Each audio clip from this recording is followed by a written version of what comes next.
We spend so much time talking about how to optimize our lives, right? How to build better routines, how to crush our goals. But there is a silent, almost melancholic reality to self improvement that absolutely nobody prepares you for. It's the profound, heavy loneliness that accompanies true discipline. When you picture someone changing their life, you're usually fed this montage of high energy moments. The ones, the loud music, the dramatic transformations, the cheering crowds. But the truth is, it's far quieter. Today, we're going to explore the emotional cost of self-mastery. We're going to break down the exact psychological reasons why stepping into your potential almost always means stepping away from the crowd, and why the path to becoming who you are meant to be usually begins in an empty room. Discipline looks inspiring from a distance, until you actually try it. On the internet, discipline is sold to us as this loud, triumphant experience. It's the aesthetic of success, perfectly curated to look appealing. But when you actually sit down in a dimly lit room to work while everyone else is out, or when you're the only person standing in an empty gym before the sun even comes up, it doesn't feel like a highlight reel. The moment you begin changing your life, something really strange happens. You stop relating to certain people. You stop enjoying the same distractions. Your entire mindset shifts. And slowly, the environment you used to comfortably call home begins to feel completely unfamiliar. We naturally expect growth to bring this constant rush of motivation, confidence, and visible success. That's the dopamine-driven cultural view of self-improvement we've all been sold. But the reality of discipline is so much heavier. It is quiet. It is repetitive. And honestly, it is deeply lonely. Real discipline requires you to consistently choose long-term meaning over short-term comfort. And making that hard choice, day after day, just isn't glamorous. It's just you, along with your decisions. It's the repetitive nature of doing the work when that initial spark of motivation has completely faded. It's the quiet of a late-night study session, listening to the rain against the window, where there is no applause, no validation, and absolutely no immediate reward for your sacrifice. So why does growth suddenly feel so lonely? I want you to think about your own life for a moment. Have you ever tried to completely overhaul your habits, only to find yourself feeling oddly disconnected from the people around you? You aren't doing anything wrong. In fact, you're doing everything exactly right. But the heavy truth of this social disconnection just hangs in the air for anyone who has truly tried to elevate themselves. The silence around you isn't a mistake. It's a symptom of the process. Let's actually unpack the mechanics of why this happens. It begins really quietly. It starts with these micro habits of isolation. Waking up earlier, spending less time scrolling, saying no a lot more often, protecting your focus, avoiding constant stimulation. Now, none of these actions are inherently antisocial, right? But consider what they collectively do to your day. They naturally begin separating you from modern environments. If you go to sleep early, well, you miss the late-night hangouts. If you stop scrolling, you miss the endless cultural gossip. If you rigorously protect your focus, you become much less available for casual, meaningless distraction. You're quietly shifting your daily behaviors, and in doing so, you're naturally pulling yourself away from the spaces where most people spend all of their time. And there is a really uncomfortable psychological truth to all of this. Most people want improvement without changing their lifestyle. We want the results of discipline entirely without the sacrifice. But true discipline is not just adding a new healthy habit to your morning routine. It requires a fundamental change in your identity. You literally cannot become a highly focused, ambitious person while maintaining the lifestyle of someone who is perpetually distracted and seeking comfort.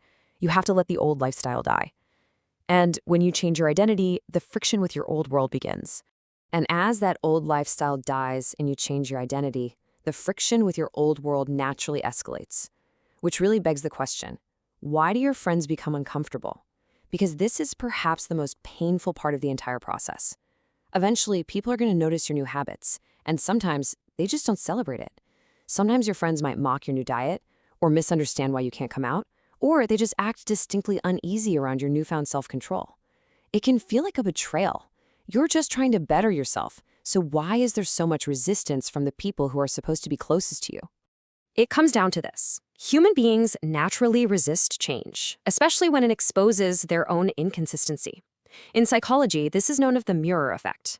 See, your discipline unintentionally holds up a mirror to the people around you. Your intense focus reminds them of their constant distraction. Your early mornings remind them of their procrastination. You aren't trying to make them feel bad, but your actions force them to confront the exact habits they are actively avoiding in themselves. And honestly, it is simply easier for them to try and pull you back down into the familiar chaos than it is for them to do the hard work of elevating their own lives. Discipline is calm, focused, and intentional. But modern life? Modern life is a rushing river of constant noise, dopamine, and endless distraction. We live in a society that is literally engineered to overstimulate us at all times. So when you choose discipline, you are essentially rejecting society's baseline environment. When someone becomes calm and intentional, they naturally begin feeling alienated from a world built on chaos and instant gratification. It's not that you feel superior to anyone, you just feel different. And that difference, especially in the very beginning, feels like pure isolation. It's like you're standing perfectly still while the rest of the world is caught in a rushing river of noise. But here is a crucial shift in perspective. Isolation is not always a punishment. Sometimes it is transformation. We really have to stop viewing the quiet and the loneliness as a penalty for doing the right thing. The dark reality of alienation is actually the fertile ground for necessary growth. It is the cocoon. You are not being punished by the universe for trying to better yourself. You are simply being given the necessary space to reconstruct who you are. The silence, that's where the real work is done. Because where does true growth actually happen? It happens away from validation, away from attention, away from comfort. It happens in complete uninterrupted silence. The strongest, most resilient parts of human character are built entirely in private. Nobody sees the inner battles you win at 5 a.m. Nobody applauds when you choose to read a book instead of mindlessly scrolling your phone. The repetition and the sacrifice are completely invisible to the world. True growth happens in the shadows, far, far away from the cheering crowds. Yet, despite knowing this, so few people actually reach their potential. And it's for one simple reason. Humans crave social belonging even more than progress. Evolutionarily speaking, being separated from the tribe meant danger. It meant you simply wouldn't survive. Our brains are deeply hardwired to want to fit in, to be understood, and to remain part of the group. So when the loneliness of discipline becomes too heavy, the psychological pull to return to the comfort of the crowd is immense. Many people abandon their ambitions entirely, simply because the emotional cost of feeling alone in a crowded room is just too high to pay. So how do we actually navigate this silence? How do we survive the transition? Well, first, by accepting that temporary loneliness is entirely normal. You aren't losing everyone. You are simply outgrowing certain patterns. Second, you really must stop expecting external understanding. Most people will only respect your discipline after the final results appear, not during the messy, invisible process. Stop waiting for them to get it. And third, you must find comfort sitting alone with your thoughts. The ability to sit in a quiet room without reaching for a distraction, without escaping into your phone, it's becoming incredibly rare. You must master your own mind in the silence. At its core, discipline is not just a tool for corporate success or some trendy morning productivity hack. Emotionally, psychologically, discipline is separation.